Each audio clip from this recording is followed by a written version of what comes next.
Hey Fundraiser, I'm Mary Petersen, and this is Hey Fundraiser, the podcast for development professionals who are done guessing and ready to build a major gift program that actually works. Every week, I bring you the tactics, the language, and the real-world strategy to close bigger gifts, deepen donor relationships, and lead with confidence. Whether you're a one-person shop or a seasoned major gift officer, if you're ready to stop hoping and start engineering, you're in the right place. Let's get into it. 1 week from now, Small Table, Big Philanthropy is officially launching. And I'll be honest with you, I've been sitting with this book for the last 2 years, writing it, rewriting it, second guessing it, putting it down, coming back to it. And now in 7 days, it's going to be in your hands.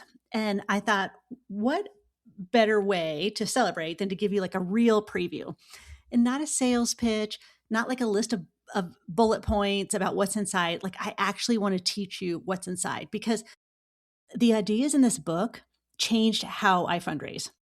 And I genuinely believe they're going to change how you do it too. So, hey fundraiser, welcome back. My name's Mary Petersen. And in this week's episode, it's going to be a little different. We're going to go behind the curtain of my new book, Small Table, Big Philanthropy, which launches on April 30th. And I want to teach you the core philosophy. This is the stuff that just took me 25 years to figure out, and then really another 2 years to put it on paper.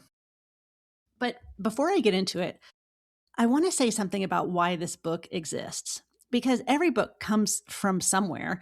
This one came from a moment about 6 years ago when I watched a dear, lovely colleague, a brilliant fundraiser and someone who I admire a lot, burn herself completely out trying to manage a portfolio of 200 prospects and donors.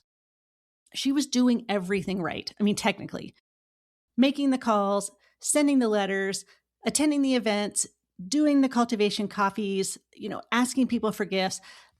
But her retention was struggling. Her major gift conversions were almost non-existent. And she was exhausted in a way that scared me. I was really worried about her. I remember thinking there are better ways to do this. And not really a more efficient way, although there are more efficient ways. But when I think about her, I think about there's a more human way to do this. A way of doing major gift work that doesn't require you to be a machine processing relationships at scale, but instead asks you to go deeper with fewer people and trust that depth is where the major gifts live. That's what Small Table, Big Philanthropy is about.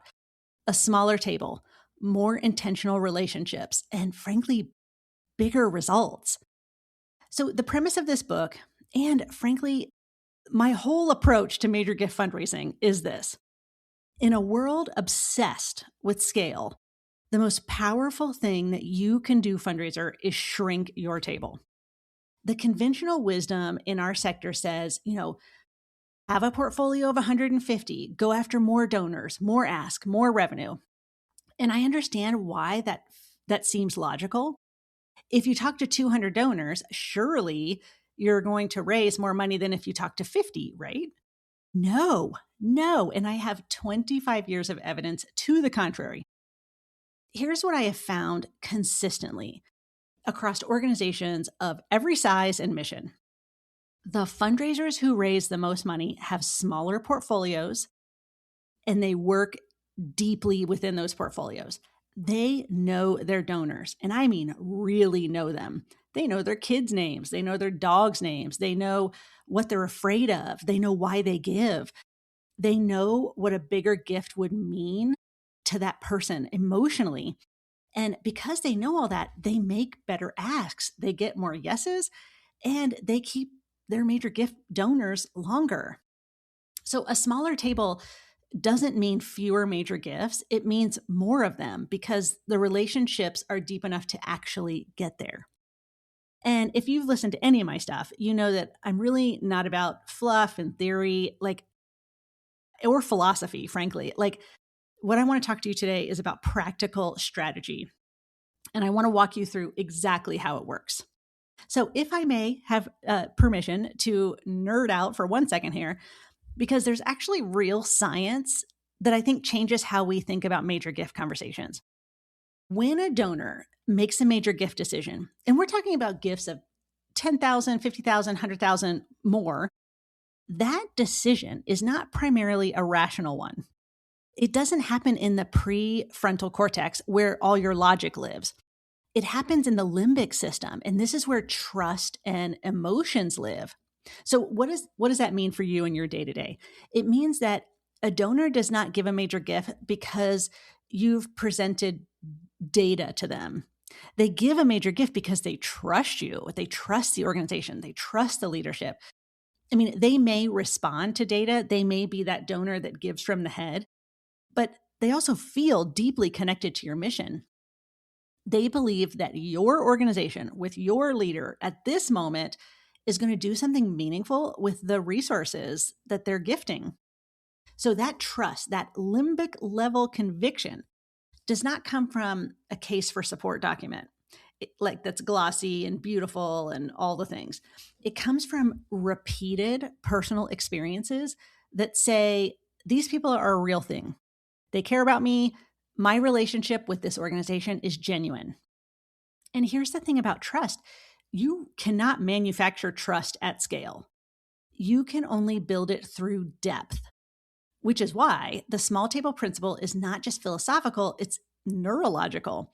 Shrink your table, go deeper. I promise the science is on your side. Okay, so here's the tactical heart of the book. And I want to walk through it quite carefully because it's deceptively simple. Like, I talk to people when I do game plan calls and major gift strategy sessions, and they're like, it's so simple. I know, but I can tell you, and I will tell you, some success stories that are just crazy. So the strategy that I lay out in the book has 3 phases, and they build upon one another. One is a dinner, the second is a match, and the third is an upgrade.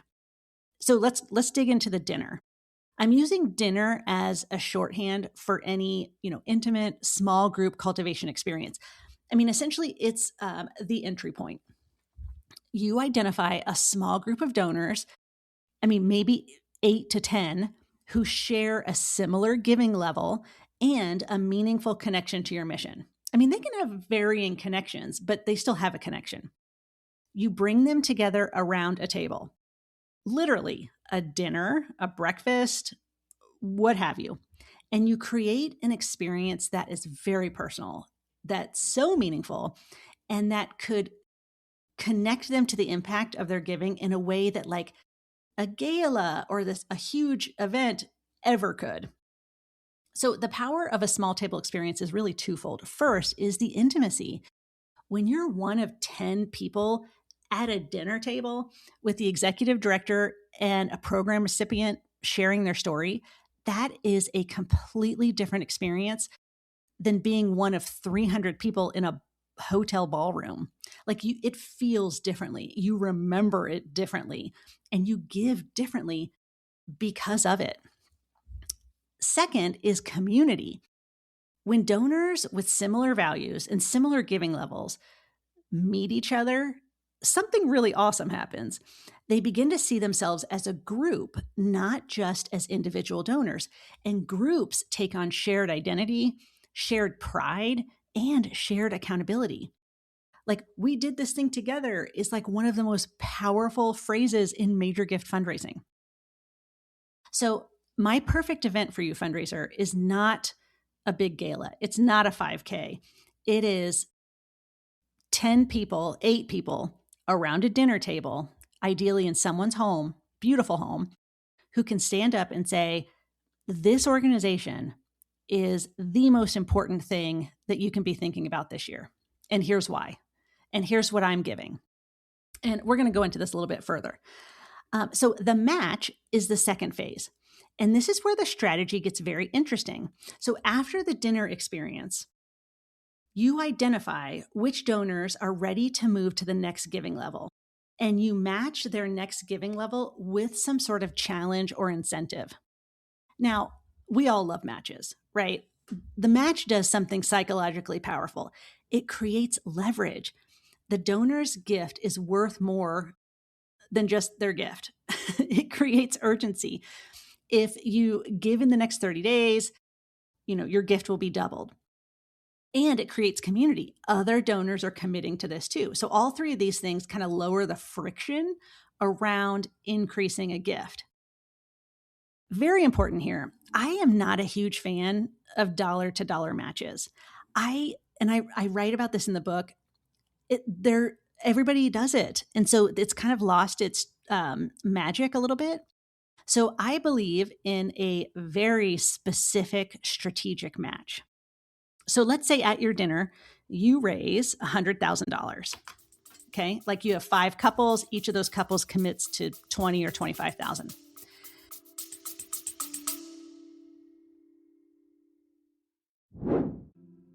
Hey, fundraiser, before you sign up for another fundraising conference where you might leave with a good tote bag but zero strategy to raise more money, let me invite you to Major Gift Momentum.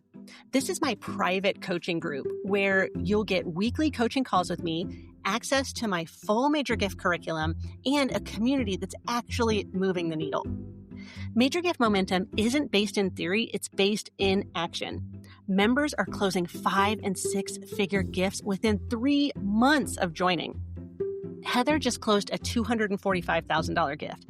Jacelyn just closed a $212,000 campaign gift. And Georgette just got a $500,000 commitment.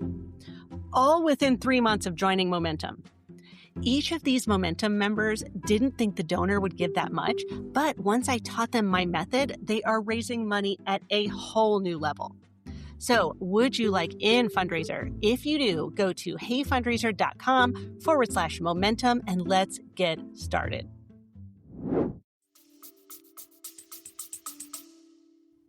You take that money and you put it up as a very strategic match. So you are going to find 100 people to give $1,000. And there's something very delicious about the $1,000 level.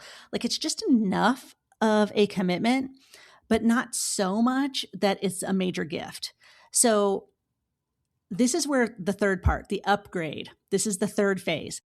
This is the ask itself, like the direct, specific invitation to revolutionize your major gift pool. So you're looking at the people who are giving $1,000, and anybody fundraiser who's giving to your organization $1,000 a year for 3 consecutive years should be upgraded to the $10,000 level. Now, you're probably walking to work or driving in your car saying, what? But here's my logic. And I've raised a mountain of money doing this because I get one of 2 responses. One response is I'll go out, I'll sit down, I'll say, Brian, you have been so lovely to our organization. You've been giving $1,000 a year for the last 3 years. I'd love to talk to you about what a more significant commitment looks like. Would you consider a gift of $10,000? Well, the 2 responses I get, one, Brian could say, oh my gosh, yes, here is a check. And then I'm going to leave that coffee meeting being like, wait, I think I undersolicited, which I probably did, but that's okay. The second response is Brian could say, hey, I can't go from 1K to 10K, but I could, maybe pledge it over 2 years. So you're still getting that donor from $1,000 a year to $5,000 a year. Now, donors are quite habitual. When they get on in a certain level, they tend to stay there. A lot of donors make the same gift year over year over year. They give it at the same time, year over year over year. So once you get them up the staircase from 1,000 to 5,000 or 1,000 to 10,000, it becomes much more natural to them. Okay, so dinner, match, upgrade. These are the phases. And a pathway from one of many donors to major philanthropic partners. So let's talk about the staircase for just a second, because this is quite central. Every major donor started somewhere smaller. I mean, it's very rare that somebody comes into your organization as a first-time gift and gives $50K. But the path from their first gift to their most significant gift is typically a series of steps, not always a leap. So In Small Table, Big Philanthropy, I map out a typical staircase that looks like this: 100 to 500, 500 to 1,000, 1,000 to 10,000, 10,000 to 50,000, right? Each step represents a deepening of the relationship and a growing sense of what's possible. So, your job, dear fundraiser, is not to shortcut the staircase. It's to build each next step very clearly. I mean, clearly enough that it feels natural and reachable for these donors and prospects. I mean, the donors may look up and think, "Oh, I see myself here." Not "I could never," not "maybe someday," but they'll say like, "Wow, this feels manageable. I can do this." And then this is why stewardship matters so much. So every communication, every story, every connection is really another plank in the next step of the staircase that you're building. So you're not just maintaining a relationship, you're literally building a path. And here's what I've seen over and over and over. Donors who feel loved, who feel seen, who feel like their current gift is truly valued, those donors move up the staircase faster than any cultivation event you could ever plan. Because the fastest path to a bigger gift is helping a donor feel seen, completely honored right where they are. So, one of the big practical principles in this book, and this is one that you can take to the bank, is that if a donor gives the same amount for 3 consecutive years, it's time to have a different conversation with that donor. And I call this the 3-year rule. So it might be that is genuinely the right level for them and they're at capacity and they're happy there. And that is okay, but you should always still check in. We don't want to make decisions on behalf of our donors. Or, and this is the more common reality, they've settled into a habit and nobody has ever taken the time to really invite them to do more. So the research on this is very consistent. Most donors who upgrade to a significantly higher level do so because somebody asked, not because they spontaneously decided, not because the annual report inspired them, but because a real person, fundraiser like you, in a real conversation said, "I think you're ready for something bigger. Would you consider this?" So 3 years is a trigger. How do you have that conversation? You start with gratitude. You share a story. You have an invitation for them. And you're not just springing it on them. I mean, in my experience, it's just a lovely kind of conversation. Okay, so we've talked about the big premise, right? So small table, big philanthropy. You have your dinner where you have a quick infusion of cash into your organization.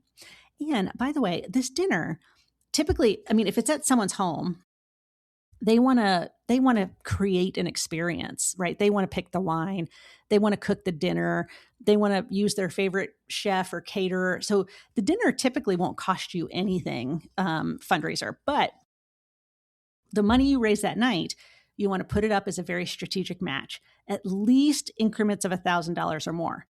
And then in the third step is anybody that's giving you $1,000 or more for 3 consecutive years, you're going to try to upgrade to a 10K level.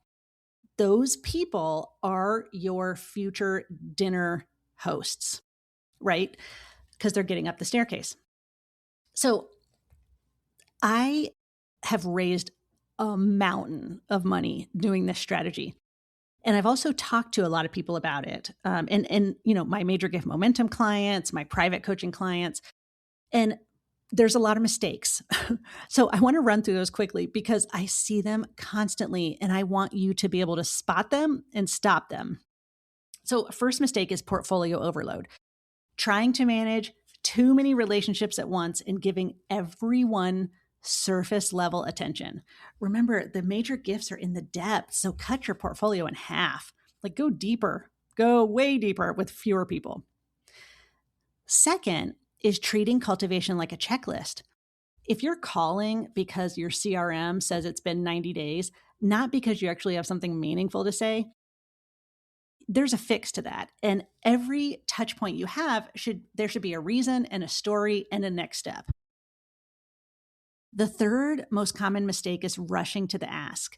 And I know, fundraiser, I sat in the chair that you're sitting in for literally decades. And there's so much pressure to raise money that the pressure comes to you, and then that pressure kind of spills into your donor relationships. So getting impatient with cultivation and asking before the relationship is ready is not great. So you want to learn to read the readiness signals. Next mistake is like asking for the wrong amount, like either too low, which signals that you don't really believe that the donor has capacity, or too high without the relational foundation to support it. And so your fix, of course, is the right amount. It comes from knowing the donor, not just guessing. Other mistakes are treating this dinner like it's a gala. So making the small table experience feel produced or maybe too formal instead of personal or intimate. So the intimacy really is the point. So you want to protect that as much as you can. The last mistake, although I detail many more in the book, but the last mistake I want to give you is people turn this into a salon event. And I love a good salon event, but small tables are where it's at, friend. Like 4 or 5 couples around a dinner table is going to beat 40 people in a living room every single day of the week, twice on Sunday. When you're in a group of 60, it's really hard to create the type of environment that you want. And it's a lot of follow up and balls get dropped. And it's, if you have a reason for a salon event, then you should have that salon event. But 10 times out of 10, I personally would choose the dinner table. Okay, I want to talk a little bit about something that doesn't usually make it into like the how to part of like fundraising conversations. And I think it's actually the most important factor, and it's fear. It's the quiet, persistent fear that stops fundraisers from making the move, like the courage to ask, either from picking up the phone, from scheduling the visit, from saying the number, whether it's $1,000 or $100,000 out loud. And you never really get over that, fundraiser. Like I've been doing this for 25 years and I still feel it sometimes. It's like that moment before the ask when everything in you wants to like soften it or dilute it or give the donor an easy out.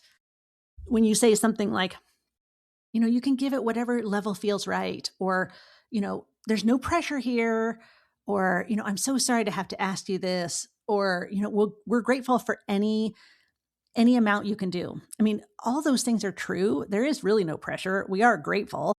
We want people to give at the level that feels right to them. But when I hear language like that from a fundraiser, including myself, I know what's happening underneath it. And it's fear, like specifically that when you name a number, a real specific number, that the donor might say no. Or you might be thinking, well, actually, it's kind of easy to ask for a gift, which it really is at the end of the day. But what's really scary is what happens after you ask. Like, what if they say no? So then how do you handle that? Like, what does that mean? Do they not like me? Have I damaged the relationship? None of these things are true. Here's what's actually true. A donor who has been cultivated well, who trusts you and loves your mission, does not get offended by being solicited. They feel honored. So I want to stretch your thinking a little bit. Like when I make an ask, essentially I feel like what I'm saying to the donor is I believe in you and I believe in this organization, is that it's worthy of a significant investment, and I want to help you make big, amazing change in the world. So that's not an imposition. That is a gift. So here's the other thing I want to say. When you pull back from the ask out of fear, you're really not protecting the donor, you're protecting yourself. And then in doing so, you're depriving the donor of the chance to do something that would genuinely change their lives. Because transformational giving, I mean, the kind of giving that people look back on with deep satisfaction and pride required someone to believe in them enough to ask. So, fundraiser, I want you to be that person. Okay, I want to close with the note that ends the book because it's the thought I most want you to leave with today. And here it is. When you love people and invite them into something meaningful, the money will always follow. You can't skip to the money. You have to go through the people. So it's through the love, the relationship, and the intimacy of a small table and a real conversation that all of these things come together. And major gifts aren't leaps. Remember, they're stairs, and your job is to build the staircase that makes each next step feel natural and doable for your prospect. Now, I also know, fundraiser, that I just put 3 years of work on your plate, but what I can promise you is it is the right work to be working on. So, Small Table, Big Philanthropy launches April 30th, and you can pre-order right now. I'll put the link below. And if you want to go beyond the book and actually build this out with me live, I just opened registration for the Small Table Intensive. This is a 4-hour working session limited to 30 organizations where we don't just talk about the dinner match upgrade strategy. We literally build it together. Like, you leave that half-day workshop with a fully planned, intimate donor dinner, like the guest list, the conversation designing, the follow-up, plus your match circle strategy, a 90-day action plan with like real dates, the invitation, the close, the ask, the follow-up. Like, I've had people use this system to raise a ton of money. One client raised $325,000 from one dinner. Another client raised $900,000 from their very first dinner table. And then I raised over $1 million from a lunch that I did at a hospital with the CEO. So there's only 3 dates this summer and fall, one in July, one in August, one in September. And of course, seats are limited to 30 and there's no replay. This is a working session, so it's not really like a course. So if you're serious about launching or relaunching your major gift program, this is where to start. I will put the link in the show notes. Okay, fundraiser, I'll see you next Friday. Fundraiser, thank you for being here. This work you do, it matters. You are the bridge between generosity and impact, and don't let anyone, including the hard weeks, convince you otherwise. If today's episode gave you something useful, please pass it along. One share, one text to a colleague, one review on Apple Podcasts. That's how this show reaches the people who need it most. Come find me at heyfundraiser.com, and I'll see you next Friday.